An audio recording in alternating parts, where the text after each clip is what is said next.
Hi, I'm Ben. Welcome to my channel. So I've got another tool this week from my friend who sent me a group of tools so that I could restore them. And this week it is a pair of scissors, a rather large pair of scissors. I'm a little concerned about my success with this one. Let me zoom in closer and let you see what I'm concerned about. So here's what I'm concerned about.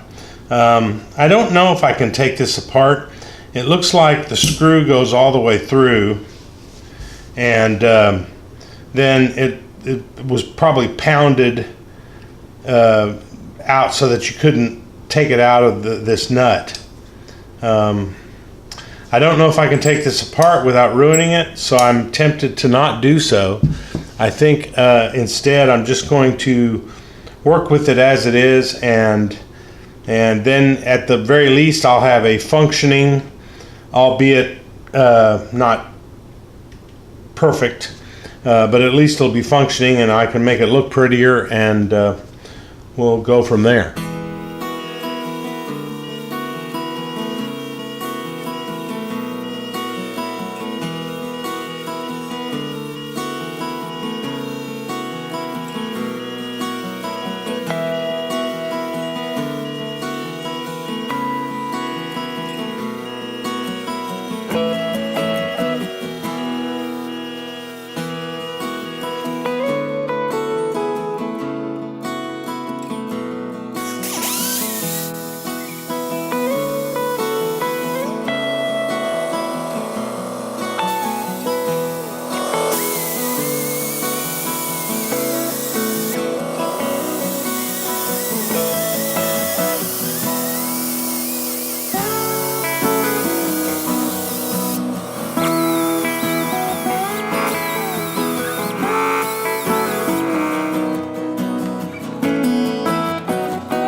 Well, I'm going to call that one done.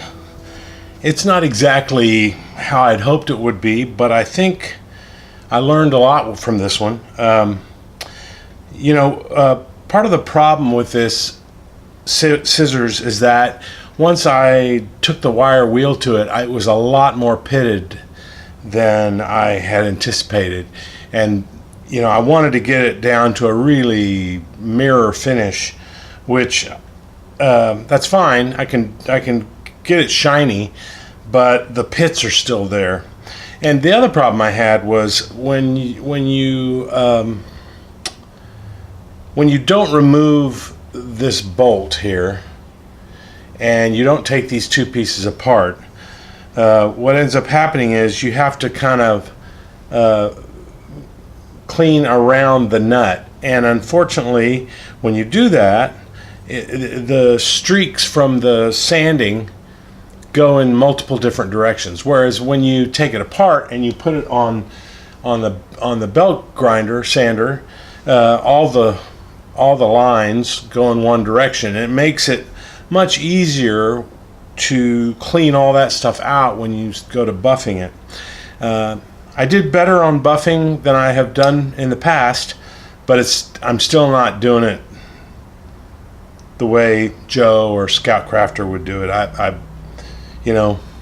When I win the lottery, I'm going to fly one of those guys over here and teach me how to do it properly. But baby steps. So here it is. Scissors. Oh, I did sharpen it. They work pretty good. They're not going to cut fine fabric, but they cut paper nicely, and it was a good job. I'm happy with it, and I can live with it. So, see you next time. Thanks. Oh, by the way, I just wanted to say that I have a viewer who's the child of a friend of mine, and her mom told me that she likes my videos, and that thrills me. So I just want to say hi to Annie, and hopefully you'll keep watching and develop a love for tools like I have. So, Merry Christmas.